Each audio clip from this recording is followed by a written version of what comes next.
একের পর এক সাপের কামড়ের মৃত্যুতে গ্রাম ছাড়ছেন সাধারণ মানুষ। গত 31 আগস্ট সাপের কামড়ে মারা যান বৃদ্ধা আসালত মণ্ডলের স্ত্রী রোকেয়া বেগম।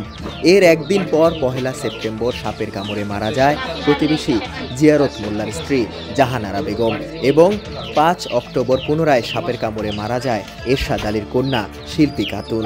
একের পর এক সাপের কামড়ের মৃত্যুতে আতঙ্কে দিন কাটছে গ্রামবাসীর। কিছু দেখা যায়নি, শুয়োর মতন হিঙে গেছে, 2টা ফুটো ছিল। আচ্ছা, সেই ফুটোয় শুয়ে দিলে আপনার দাঁত, সেই দাঁতেতেই হচ্ছে দাঁত বের করতে পারিনি, গলাইছি। আমার মেয়ে সকালে হাত পা ঠান্ডা হয়ে কামড়াইছে, পরশু দিন রাতে এটি পারবে। এই গ্রামে অনেকেই কামড়াইছে, মারাও গেছে 3 জন। তাদের অনেকেই কাছে যে মুজারা কাছে যে এই জায়গায় কেনালে গাছ কেটেছে, এর জন্য। কি গাছ ছিল কেনালে? এই কড়ই গাছ, অ্যান্টি কড়ই, বড় গাছ। এই জন্যই কামড়াচ্ছে, খেপে গেছে, তারা ওখানে বাস করতো। ভাই ফেলা টেলা খেয়েছে গেছে, এই জায়গায় আমার ফোন নিয়ে আরাকুজার নাম্বারে ফোন দিয়েছে। সে এসেও গায়ে হাত দিনি।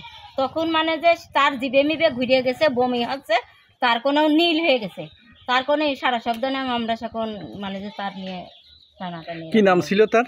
মুসাম্মদ রোকেয়া বেগম। তার মৃত্যুর পরে কে মারা গেছে? তার মৃত্যুর পরে মারা গেছে, একদিন পর মারা গেছে এই বিলালের মা মারা গেছে। তারপরে হচ্ছে কামড়ানি শুরু করার পরে 5 দিন আগে ওই মেয়ে ডাকা মরেছে, রাত 11টার সময় কামড়া। এছাড়া এই এলাকার শতাধিক ব্যক্তি আহতদের চিকিৎসায় কবিরাজ আব্দুর রফ যেন দম ফেলার সময় নেই।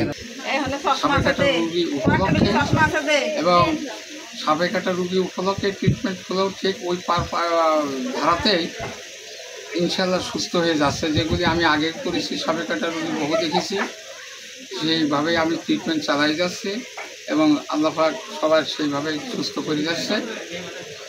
তো এখন কি বিষয়টা, এটা যারা উদ্যতন ব্যক্তি এবং বুজুর্গান ব্যক্তি আছেন তারা এটা বলতে পারে।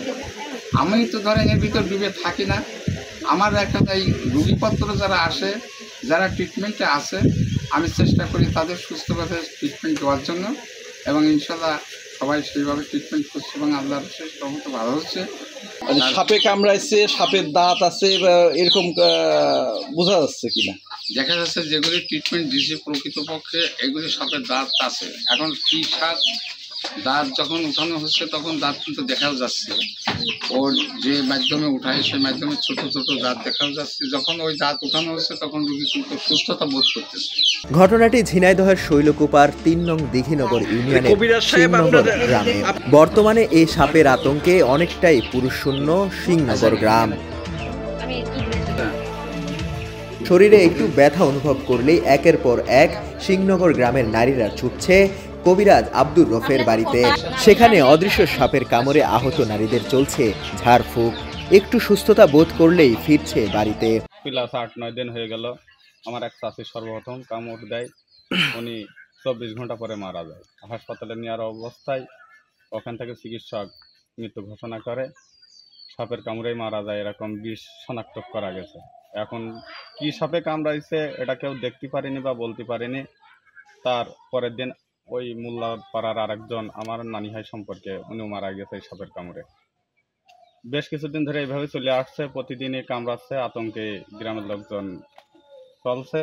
সাপের আতঙ্ক থেকে বাঁচতে জেলা প্রশাসনের সহায়তা চান গ্রামবাসী। ঝিনাইদহ শৈলকুপা প্রতিনিধি তাজনুর রহমানের পাঠানো তথ্যচিত্রে ডেস্ক রিপোর্ট সমকাল।